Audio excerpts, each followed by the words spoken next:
अस्सलाम वालेकुम। कैसे हैं आप? सब ठीक ठाक हैं? खैरियत से हैं? अच्छा, आज का जो टॉपिक मैंने चूज़ किया है वो है रैंडम वेरिएबल। ठीक है। रैंडम वेरिएबल को आज हमें एक्सप्लेन करना है और इस पे हम आते हैं।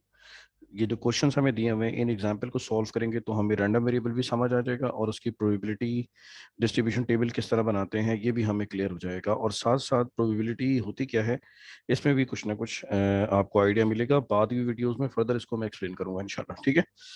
अच्छा, let a coin is tossed twice, answer the following questions. एक कॉइन है, उसको दो दफा टॉस किया है और उसी के ऊपर उन्होंने कहा है कि कुछ क्वेश्चंस दिए हमें, इनके आंसर बता दें। ठीक है। अच्छा, जब हम कॉइन को टॉस करेंगे तो हमारे पास दो तरह की उसमें जो है इवेंट्स आएंगे। यानी एक हमारे पास क्या आ सकता है, हेड आ सकता है, या दूसरा टेल आ सकता है। ठीक है। तो वो कहता है पार्ट ए में construct a sample space, construct a sample space containing all possibilities. तो सारी पॉसिबिलिटीज बता दें कि क्या होंगी। ठीक है।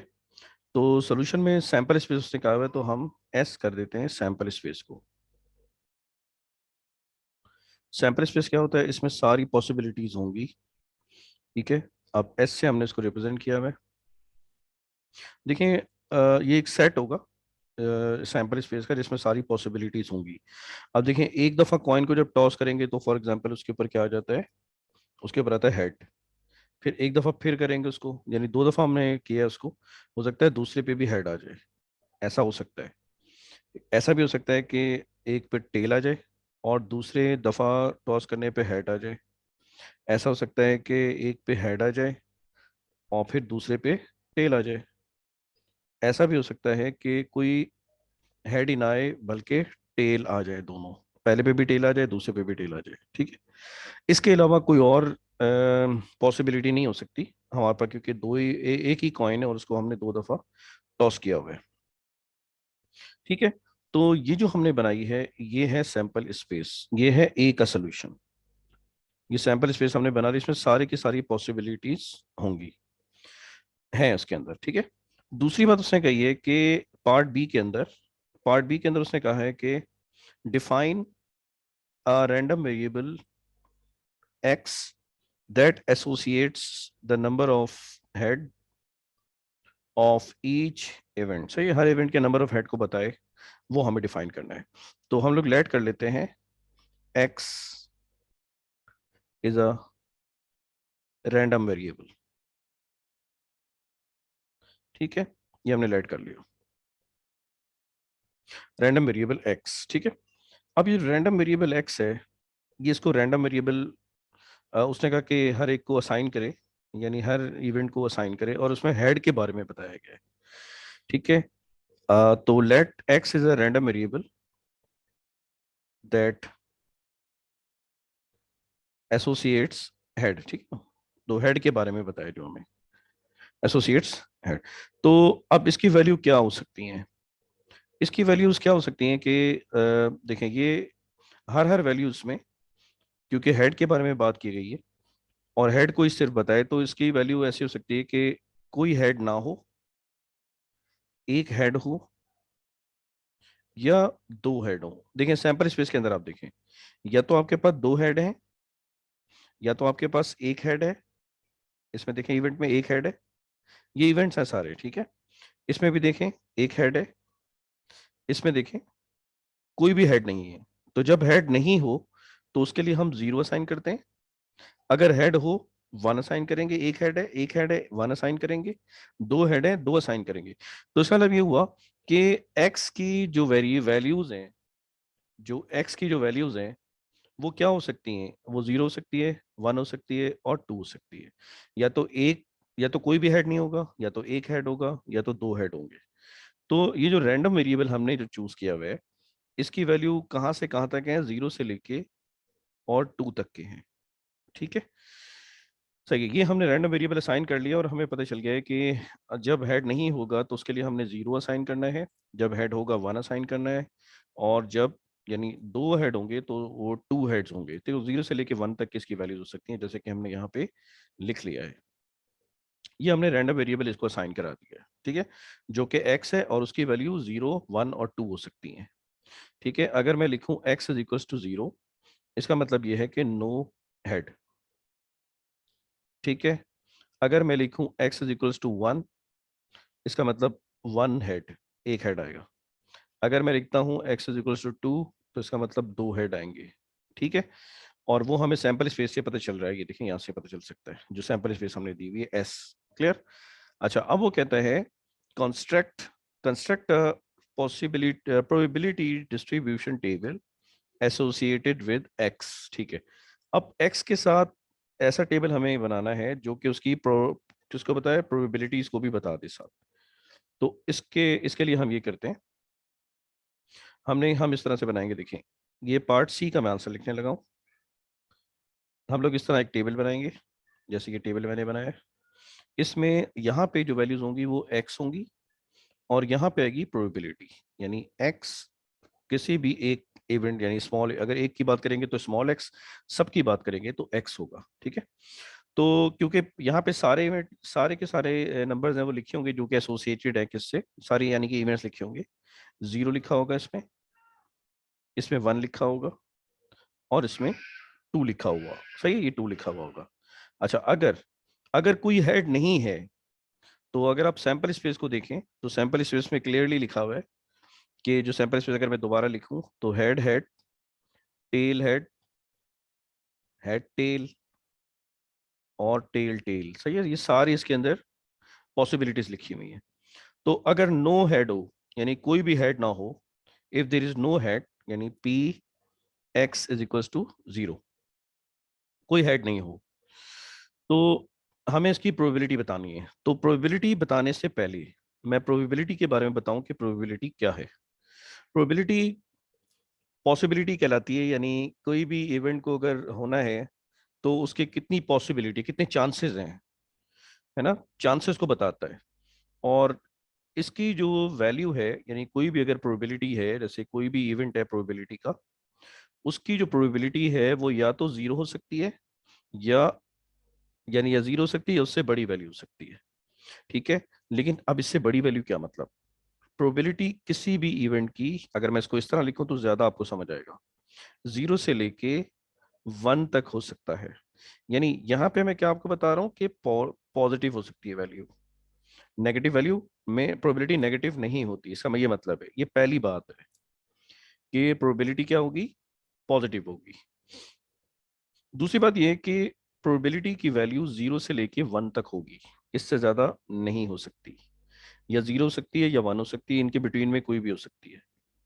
तीसरी बात यह है कि जितनी भी इवेंट्स की प्रोबेबिलिटी होगी, उन सब का सम 1 के इक्वल आएगा, उन सब का सम 1 के इक्वल आएगा, 1 से ज्यादा सम नहीं आ सकता। जितने भी आप प्रोबेबिलिटी फाइंड करेंगे ना, जैसे हेड, एक हेड आने की क्या चांसेस हैं, या 0 हेड आने के क्या चांसेस हैं, या 2 हेड आने के क्या चांसेस हैं, इन सारे इवेंट्स को जब आप ऐड करेंगे तो आंसर क्या आएगा, सारे इवेंट्स की प्रोबेबिलिटी को जब आप ऐड करेंगे तो आंसर क्या आएगा, 1। ठीक है, तो अब फाइंड करते हैं जब कोई भी हेड ना हो। फॉर एग्जाम्पल, अगर आपके पास कॉइन था, इस कॉइन को आपने जब टॉस किया था तो आपके पास दो तरह के इवेंट आए थे, एक आपके पास टेल आता था और दूसरा आपके पास हेड आ सकता था। ठीक है, अच्छा, अब अगर 0 हेड, 0 हेड का मतलब जब प्रोबेबिलिटी, हमें उस इवेंट की फाइंड करनी है जिसमें कोई हेड ना आए। अगर कोई हेड ना आए तो उसमें हमें देखना पड़ेगा कि जो है वो ऐसे इवेंट हैं कितने। देखें, प्रोबेबिलिटी असल में इस तरह होती है, probability of E is equal to number of E, number of elements, और नंबर ऑफ इवेंट्स जो कि ई से रिलेटेड है, जो भी ई होगा। सही है, जो भी ई चूज करेंगे। फॉर एग्जांपल, जैसे कि आपने कहा कि नो हेड, तो ई हमारा क्या है, नो हेड, यानी कि ई हमारा क्या हो जाएगा, नो हेड, नो हेड। ठीक है, ऐसे नो हेड वाले इवेंट कितने हैं, ये हम लिखेंगे न्यूमरेटर में, और डिनोमिनेटर में हम लिखेंगे टोटल चांसेस, कितने टोटल इवेंट्स थे, कितने टोटल इवेंट्स थे, वो यहां हम लिखेंगे। तो यहां हमारे पास क्या होता है, total events, total events in a sample space. ऊपर क्या होगा, number of events, number of events जिसकी प्रोबेबिलिटी हम फाइंड करेंगे, वो इवेंट, वो वाले नंबर ऑफ इवेंट, ठीक है। ठीक है, तो अगर मैं ये कहूं कि probability when there is no head, कोई हेड आने के चांसेस नहीं है, क्या होगी? तो सैंपल स्पेस में जाके देखेंगे, ये हमारा सैंपल स्पेस है, इसमें जाके हम देखेंगे कि जिसमें कोई हेड नहीं है वो कितने हैं। देखिए, कोई हेड ना हो वो कितने हैं। देखिए, इसमें दो हेड हैं, इसमें एक हेड है, इसमें भी एक हेड है, इसमें कोई हेड नहीं है। इस इवेंट में कोई हेड, यानी इवेंट क्या है कि कोई हेड ना हो। तो ये सारे इवेंट्स लिखे हुए हैं, head head tail head, head tail tail tail. तो टेल टेल जो है उसमें कोई भी हेड नहीं है। तो ऐसे है इवेंट कितने हैं सैंपल स्पेस के अंदर? ठीक है, तो वो है वन। सिर्फ एक ऐसा एलिमेंट है, ऐसा इवेंट है जिसमें कोई भी हेड नहीं है। तो आपने लिखा वन, ये आ गया एन ऑफ ई, या क्या आ गया, एन ऑफ ई आ गया। अब आते हैं डिनोमिनेटर में। डिनोमिनेटर में क्या लिखा हुआ है, एन ऑफ एस। तो जब हम लिखते हैं एन ऑफ एस, यानी एन ऑफ एस, इसका मतलब होता है कि number of elements in sample space. तो सैंपल स्पेस में टोटल नंबर ऑफ इवेंट्स कितने हैं, वन, टू, थ्री, फोर। तो एन ऑफ एस कितना है, फोर। तो अपॉन में क्या लिखेंगे, फोर। ठीक है, तो अब जब कोई भी हेड ना हो उसकी प्रोबेबिलिटी कितनी होगी, वन अपॉन फोर। तो हम यहां लिखेंगे टेबल में वन अपॉन फोर। इसी तरह से अगर एक हेड है तो उसके कितने चांसेस हैं, probability of one head, probability of one head is equal to, अब देखिए टोटल इवेंट वो बताएं जिसमें एक हेड हो। तो एक हेड जिसमें हो वो इवेंट है यहां पे, ये दो हैं, टेल हेड या हेड टेल। तो कितने हैं वो, दो हैं। अच्छा, टोटल कितने हैं, फोर हैं। ठीक है, आंसर कितना आएगा, टू वन जर टू, टू टू जर फोर, वन अपॉन टू। तो आप ये यहां लिखें वन अपॉन टू। अब देखिए आखिर में कहता है कि दो हेड हों।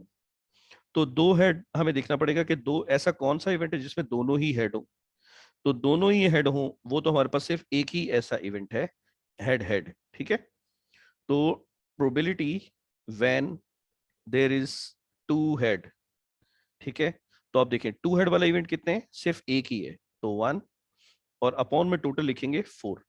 तो यहाँ क्या आ जाएगा, वन अपॉन फोर। तो आपने ये जो फाइंड किया है, ये जो आपने जो फाइंड कर लिया, ये पूरा ये जो टेबल आपने बनाया है, ये किसकी डिस्ट्रीब्यूशन है, ये प्रोबेबिलिटी की डिस्ट्रीब्यूशन है with respect to random variable X. With respect to random variable X, ये प्रोबेबिलिटी किसकी है, रैंडम वेरिएबल एक्स की है, जो इससे एसोसिएटेड है। एक्स है क्या, एक्स है नंबर ऑफ हेड्स। एक्स क्या है, नंबर ऑफ हेड्स। क्लियर होगी बात? तो इस तरह से हम लोग जो हैं वो रैंडम वेरिएबल को डिफाइन करते हैं, सैंपल स्पेस, पहले सैंपल स्पेस, फिर रैंडम वेरिएबल, फिर उसके ऊपर प्रोबेबिलिटी डिस्ट्रीब्यूशन रैंडम वेरिएबल की। अब देखें ये प्रोबेबिलिटी डिस्ट्रीब्यूशन है या नहीं है, ये हमें देखना है कि प्रोबेबिलिटी डिस्ट्रीब्यूशन की है कि नहीं है। सबसे पहला काम आप देखें, पहली बात ये है कि हर इवेंट की प्रोबेबिलिटी कैसी है, greater than equal to zero है, यानी कि पॉजिटिव है। हर इवेंट पॉजिटिव है। देखें, वन अपॉन फोर भी पॉजिटिव है, वन ओवर टू भी पॉजिटिव है, वन ओवर फोर भी पॉजिटिव है। तो सारे इवेंट कैसे हैं, पॉजिटिव है। सबके इवेंट्स की प्रोबेबिलिटी कैसी है, पॉजिटिव है। दूसरी बात कि इन सब इवेंट्स का सम क्या वन के इक्वल है, क्या वन के इक्वल है? तो आप चेक कर सकते हैं। देखिए, one upon four plus one upon two plus one upon four, तो ये हो जाएगा। अब इसका जब आप एलसीएम लेंगे तो कितना आएगा, फोर आएगा। ठीक है, जब फोर आपके पास एलसीएम आएगा तो आपके पास यहाँ पे कितनी वैल्यू है, फोर। तो यहाँ पे आप क्या लिखेंगे, वन। यहाँ पे टू है तो क्या आएगा, टू। यहाँ पे फोर है डिनोमिनेटर में, तो आपके पास क्या आएगा, वन। तो अब आप अगर देखें तो ये फोर ओवर फोर क्या हो जाएगा, फोर ओवर फोर हो जाएगा वन। तो इसका मतलब ये हुआ कि ये जो मैंने क्वेश्चन रेज किया था वो क्या है, ट्रू है। तो अब देखें, वन भी होल्ड करता है, टू भी होल्ड करता है, वन भी होल्ड करता है और टू भी होल्ड करता है। तो इस तरह से ये एक प्रोबेबिलिटी डिस्ट्रीब्यूशन है। ठीक है, तो इसमें हमने ये कवर किया है कि सैंपल स्पेस क्या होता है। सबसे पहले हमने क्या देखा कि सैंपल स्पेस क्या होता है, कॉइन टॉस किया था हमने पहले क्या कंस्ट्रक्ट कर लिया, सैंपल स्पेस। दूसरी बात, हमने एक रैंडम वेरिएबल डिफाइन किया, ठीक है, जो कि नंबर ऑफ हेड के बारे में बताता था। तीसरी बात हमने क्या बताई कि प्रोबेबिलिटी डिस्ट्रीब्यूशन टेबल कैसे कंस्ट्रक्ट किया जाता है। चौथी बात हमने ये डिस्कस की कि अगर आपको टेबल गिवन हो तो कैसे चेक करेंगे कि वो एक प्रोबेबिलिटी डिस्ट्रीब्यूशन है। ठीक है, तो इस वीडियो को यहीं तक रखते हैं, फिर इंशाल्लाह ताला दूसरी वीडियो में मैं आपको फर्दर एक और एग्जांपल देता हूँ, फिर उसके ऊपर इंशाल्लाह ताला डिस्कशन आपसे होती है। बहुत बहुत शुक्रिया आप लोगों का। कोई भी क्वेश्चन आपका हो आप पूछिएगा, और कोई सजेशन हो तो भी दीजिएगा। ठीक है, बहुत बहुत शुक्रिया आप लोगों का। अस्सलाम वालेकुम, अल्लाह हाफिज़।